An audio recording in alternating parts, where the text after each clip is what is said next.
This is a £30 Hall Effect keyboard, and this is a £75 TMR 8kHz wireless keyboard, and amazingly, both are really pretty good. In this video, I'm going to run you through each of them and do a bit of a comparison between HE and TMR, at least as best as I can do right now. This is the MonsGeek FUN60 Pro, specifically the new ISO version. This starts at just £25, although if you want an 8kHz polling rate and wireless, you'll need to splash out a whole £42 for the max version. Shocking, I know. To say that this is an incredibly budget keyboard would be an understatement, and yet on the face of it, they haven't cut any major corners. This uses AKKO branded magnetic switches, although for the life of me, I can't find out any listings on AKKO's website for these glare switches, despite the software depicting like 6 different options in total, including some Gateron Jade switches, although even Gateron doesn't have the full list of their, options, so I'm a little lost there. What I can say is that this does have hot swap switches and clearly has the ability to use a wide range of options, much like the glorious GMMK3 HE that I reviewed somewhat recently. The frame and base is plastic here, making the board pretty light, and despite some foam inserts inside, it isn't the most rigid nor the best sounding. Have a listen.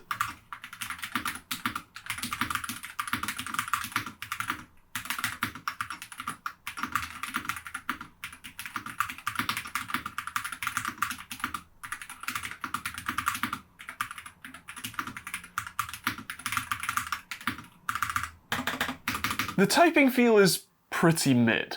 The switches are linear and sort of a little light for my taste. The actuation point feels consistent, and of course being a Hall Effect keyboard, you can adjust that, although we'll come back to that later. It's a little too smooth for me. Using the glorious Panda HE Silence on my GMMK3, they have a nice tactile bump, so this isn't great for me, but if you like linear switches, then this is perfectly good. It does have a cheap sound to it, and the typing feel is definitely, well, what I wouldn't describe as premium, but it's also nowhere near bad. As I said, it's mid. And that's fine, especially for this price tag. This specific model is USB-C only, although if you look inside, you'll see the missing microcontroller that will let this be a tri-mode board, that being Bluetooth, 2.4 GHz and wired. That is the max version. You can also see the Hall Effect sensors under each switch, along with, of course, the RGB LEDs. Actually, that's an interesting one, mostly because of the Ninja printed keycaps. Except they're shine through. That's a first for me, and actually pretty cool. I normally don't like Ninja printing, it feels very leet to me, but having it actually be backlit is pretty cool and retains most of the functionality of, well, having what each key does listed on it. Even the secondary functions, i.e. Shift 7 for ampersand. One thing that neither of these boards do though, is show the FN functions, which does kind of drive me mad. Considering these are 60% boards, meaning they're missing everything including arrow keys, delete, and the function row, it'd be real nice to know, for example, what I need to press to use the arrow keys or print screen.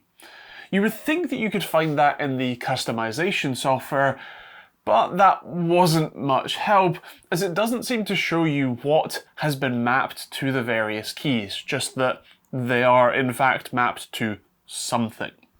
That software is online only, although you do need to download the QMK IoT driver to be able to use it, and it's a little frustrating. The layout isn't super intuitive, although you can do most everything you would expect here, save for seemingly controlling the polling rate even on the, Ultra version, which does have 8 kHz. You'll get, you've got obviously the actuation point settings, including rapid trigger, as well as snap key, which is snap tap from Razer, dynamic keystrokes, aka multiple actions per keystroke, and even a toggle key feature letting you latch it on, along with a mod tap, which lets you change what happens if you hold a key versus tap it. They've really kind of thought of everything you could do with one of these switches. As for this, the FUN60 Ultra, this is quite different, yet remarkably similar. This is the tri-mode version, meaning this has a 4000 mAh battery inside, a wireless microcontroller alongside the main chip, and a tiny little dongle included in the box. It also makes the unexplainable decision to put the power switch for this thing under the caps lock key. Seriously, to use this board wirelessly, be that via Bluetooth or via the dongle, you need to pull the caps lock key off and flick the switch. Although that isn't all either. The switch is actually a 3-position switch, where up seems to be wireless for Mac and down is wireless for Windows, and middle is USB-C only. I cannot fathom why the hell you'd put that switch, like, here? What? I'm genuinely speechless with that decision. I have no idea. I'm just gonna accept reality as it is and move on. Why this also has a Mac mode when it doesn't come with Mac keys, I also don't know, but there you go. It also defaults to Bluetooth, so you just need to know to press FN and I think Y to get it to work with the dongle instead. It'd be nice if there was, I don't know, some perhaps printing on the keys for the secondary functions, huh? This is actually a much nicer and more premium board than the Pro, being a full metal body, making it hefty.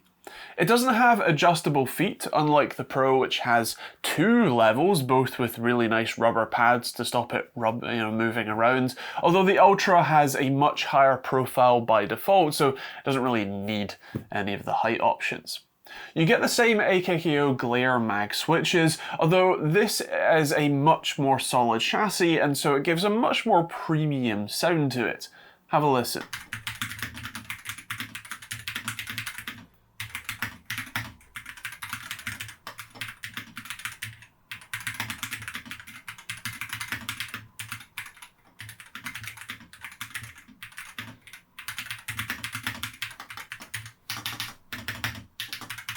Typing does actually feel a little better here, although since it's the same switches, there isn't that much of a difference. It's a pretty subtle change, I think mostly from the much more solid feel.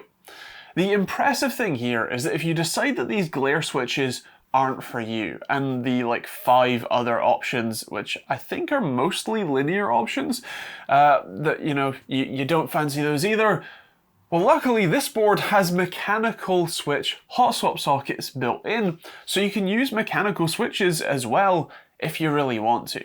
God knows why you would, but you certainly can, and that's pretty sweet. You can also see the TMR sensors here too, the tiny little square package next to the hole in the middle. That's them. In theory, these are considerably more accurate than Hall effect sensors and more power efficient too. Although, since these are 2 quite different boards, and one of them literally has a battery that will need to stay charged and can take energy from, it's basically impossible to compare these 2 properly, at least on that front. On the accuracy front, I am working on a new sort of latency or peripheral testing tool that will be able to let me test that, but that is likely a while away, so I'll have to come back once that's made and find out.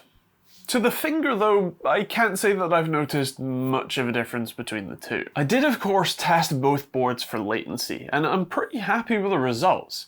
As with all of these adjustable actuation point switches, the tap latency is pretty well determined by the actuation point, so the higher the actuation point, i.e. the less travel is needed, the quicker the latency will be.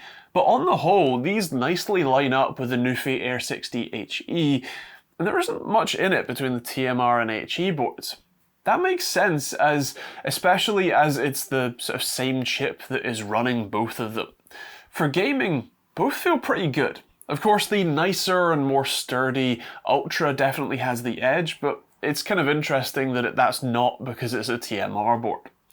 Well, I can't wait to build a tool to quantify any minute difference that there may be. I can't say that there was a noticeable difference between the two, at least to me. And considering any power savings don't exactly matter here, my only conclusion is that there really isn't much of a difference between the two in the real world. Luckily, MonsGeek will sell you an HE version of the Ultra for £59, down from the $75 for the TMR version. And for that price, this thing is practically unbeatable. While some might be better or give you overall better quality, you're likely spending twice or thrice or quadruple the price to get a noticeable difference in quality, so this definitely gets a recommendation from me. The Pro is still decent, and for as little as £25 or £30 for this one, it's an absolute steal. Seriously. Considering either, I would seriously recommend considering either of these for your next keyboard. What a deal. Of course, with that said, those are my thoughts, but I'd love to hear yours in the comments down below. What do you think of both of these FUN60 boards? Are they for you? Would you rather something else instead? Let me know in the comments down below. I also apologise for having some form of illness extra today. And if you want to check out these boards, I will leave a link to them in the description. If you want to check out more videos from me, hit the subscribe button and turn on the bell notification icon. Check out plenty of other reviews on the end cards, including to the GMMK3 HE that I now use every day. And yeah, otherwise, thank you very much for watching. If you want to buy a latency tool from me that I make myself, I build here right at home, then head to orsrtt.com. That's linked in the description. And yeah, I'm going to go rest my throat now. I'll catch you later. Bye.